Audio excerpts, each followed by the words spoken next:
What's up, y'all? Ab-Stract here, and today we're going to be talking about Sakura versus Kaguya and something I like to call the ass pull punch. Now, I'm making this video in direct opposition to anyone who thinks Sakura scales to Kaguya in any way, shape, or form. So today we're going to be learning about outliers, narrative inconsistencies, bad faith arguments, and lazy convenient writing. To start off, what is an outlier? Well, my friends, an outlier is when a character displays a feat that is inconsistent to what they have shown and there is no reasonable explanation for it. Some examples of this are Kakashi being able to spam the Kaname without going blind despite actual Uchiha like Sasuke and Itachi going blind. Let me put this in perspective. Itachi used his Mangekyo a total of 5 times by my count. He used Amaterasu on Yagura, Tsukiyomi on Kakashi in part 1, Amaterasu on Jiraiya's Toad in part 1, Tsukiyomi on Sasuke part 1, and finally Amaterasu and Tsukiyomi in his fight against Sasuke, which by that point he was already blind. Sasuke used his even less and started to go blind sooner. So for Sasuke we have Amaterasu versus Killer Bee, Flame Control versus Raikage, and basically his entire fight with Danzo. Kakashi uses Kamui to stop Daydare's explosion and twice during Pain's assault, and then he dies due to chakra depletion. In the war, Kakashi uses his Kamui anywhere from 15 to 18 times. Now we know this is an outlier because far stronger people than Kakashi went blind much faster, and there's nothing in the story explaining this massive boost and why he didn't go blind sooner or around the same time usage. Another example of an outlier would be Obito and Kakashi being able to move through the gravity dimension that Kaguya summoned, despite the 3 characters with godlike chakra at this point not being able to do so. Now I'm a little more forgiving of this one as it was Obito's send-off, but those 2 being able to move when Kaguya herself couldn't move makes no sense whatsoever. So this brings us to our primary focus for today, Sakura punching Kaguya. I'll explain how this is an outlier, narratively inconsistent, and how it ties into bad faith arguments. So we're going to start in the middle of the war when she gains her Byakugan mark. She's shown taking down the Ten Tails clones with impressive strength. However, right after this she gets outsped and reacted to by Naruto and Sasuke, who have to launch their attacks to save her. So with her just getting her Byakugan mark, it still takes Naruto and Sasuke, who are at least 30 feet away, to save her. And they all see the Ten Tails simultaneously, mind you. She just has the slowest reaction time. Now after this, she doesn't do too much aside from just using Katsuyu to heal the alliance, which is chakra draining. Her next combat feat is when she tries to blitz Jubi Madara. He easily reacts to her, blocking her with the limbo and impales her.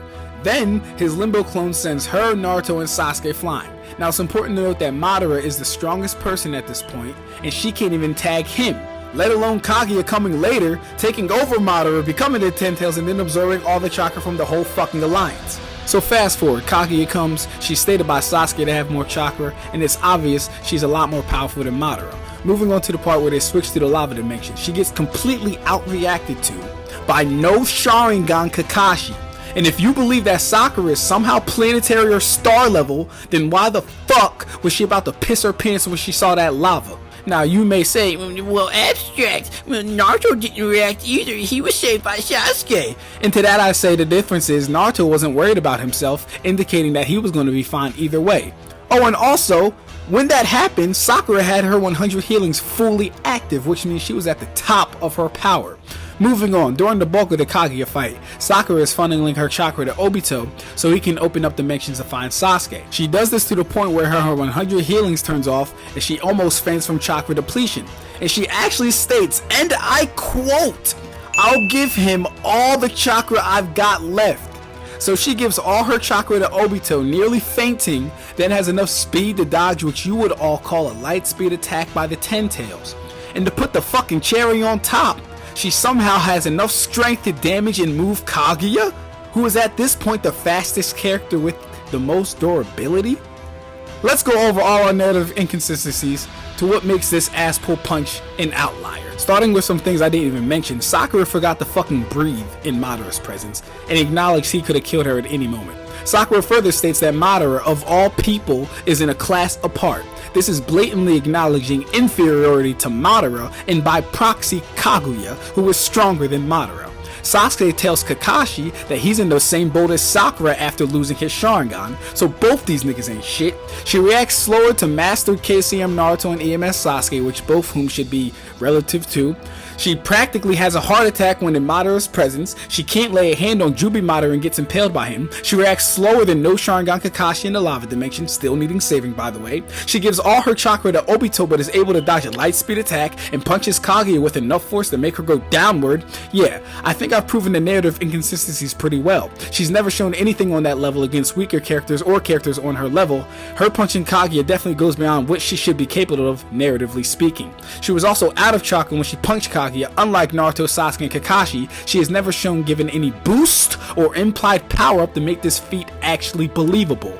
Now this brings me to my next argument, which is bad faith arguments. People will use Sakura hurting Kaguya and scale her to universal and upward off that alone, or wherever the fuck you put her at, completely ignoring everything that happened not even 20 episodes earlier. They hold on to this one moment and use it as their spearhead to attempt to put Sakura much higher than she actually is and give her more credit than she actually fucking deserves. Alright, I'm tired of this shit. Sakura is not planetary, she's not fucking galaxy level, she's not solar system, she's not with Naruto and Sasuke, she's not with Momoshiki, she's not with none of these niggas.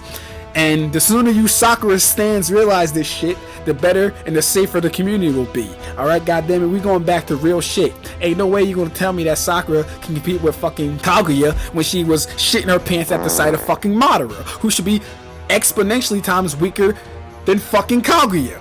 We're not doing that. Alright, I ain't making this no 10-minute video. We ain't doing that. Sakura is not that. She will never be that. She couldn't beat Shin Uchiha. Right? If you think Sakura is planetary or solar system, what you're essentially saying is that Shin Uchiha has planetary or solar system AP. And we know that's not true. We know that's not true. So like the goddamn video, subscribe, get off Sakura's, man, it's 2023, we going up from here, baby, we going up. Next video, since y'all pissed me off with this shit, Sakura versus Haku. Sakura, no. How strong is Haku? Sakura versus Haku right after that. We on her head.